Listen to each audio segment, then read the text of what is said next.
आज सुबह रोज़ाना की तरह सहरी में हम एआरवाई के नशरियात देखते हैं जिसमें वसीम बदामी साहब एक शो करते हैं, क्विज़ शो। 3 कंटेस्टेंट्स होते हैं, उनसे सवाल पूछे जाते हैं और वो एक बहुत ही फ्रूटफुल शो हमें लगता है सहरी के टाइम। लेकिन कल उसका एंड देख के, फाइनल देख के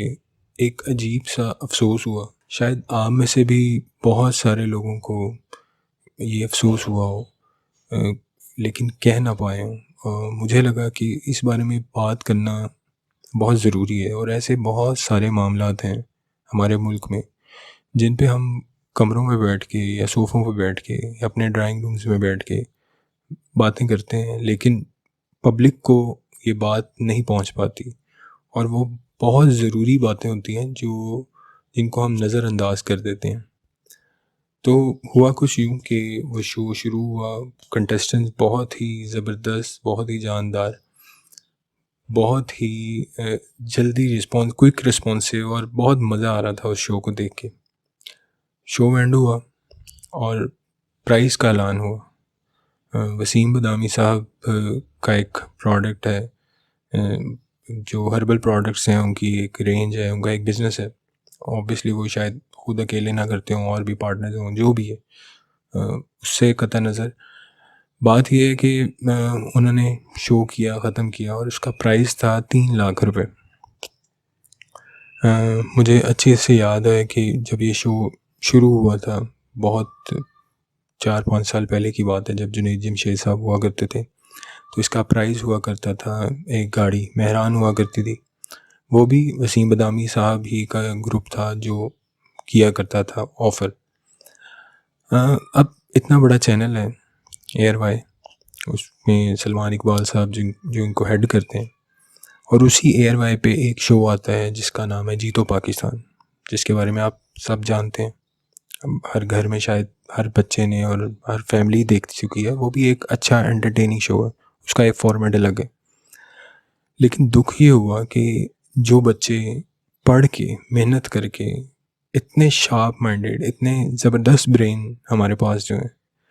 जो सवालों के जवाब हमें नहीं आते, वो किस तरह से तैयारी करके आते हैं शो में,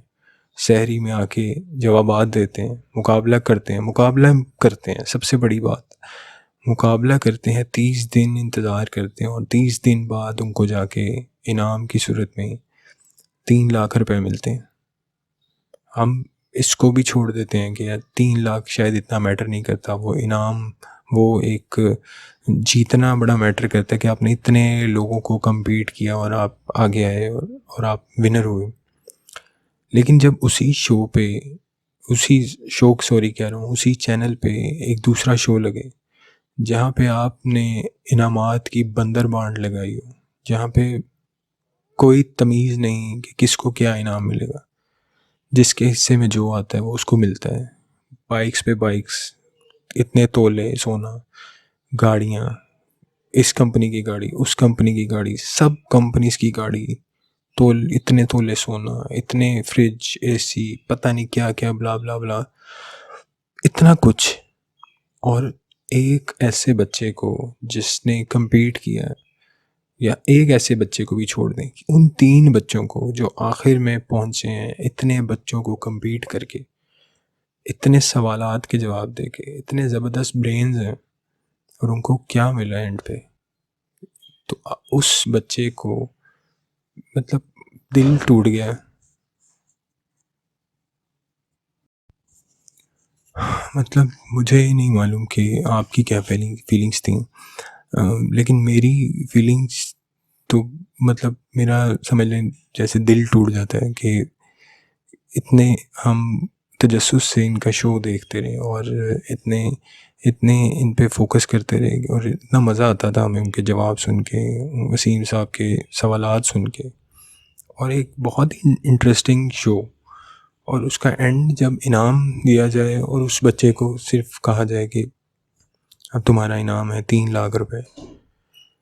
तो, और दूसरी तरफ अभी शो लगेगा जीतो पाकिस्तान, और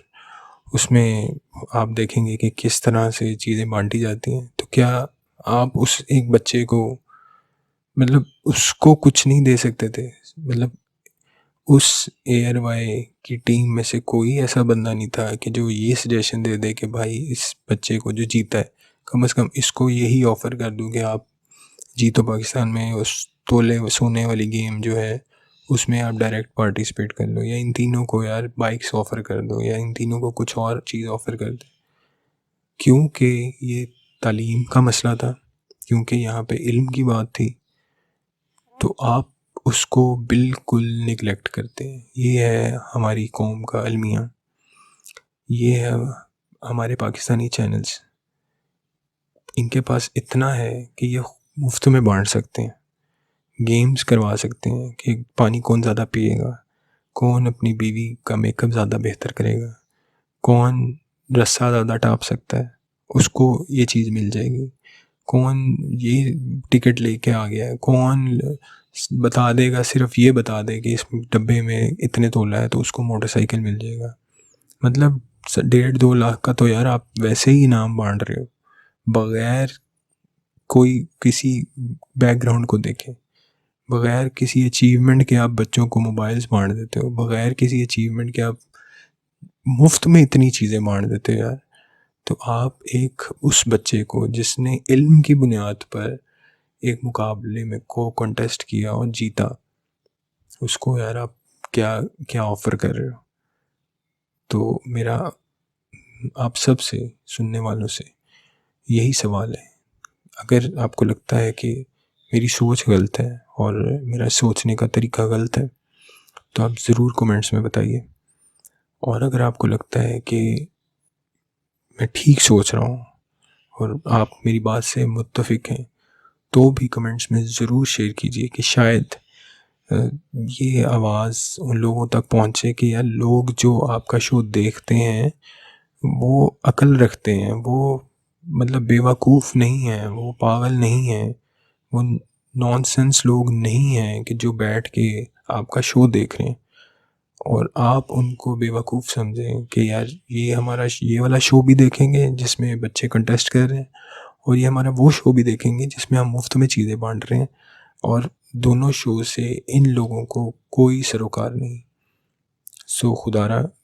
थोड़ा सा गौर कीजिए, इस वीडियो को ज़्यादा से ज़्यादा शेयर कीजिए,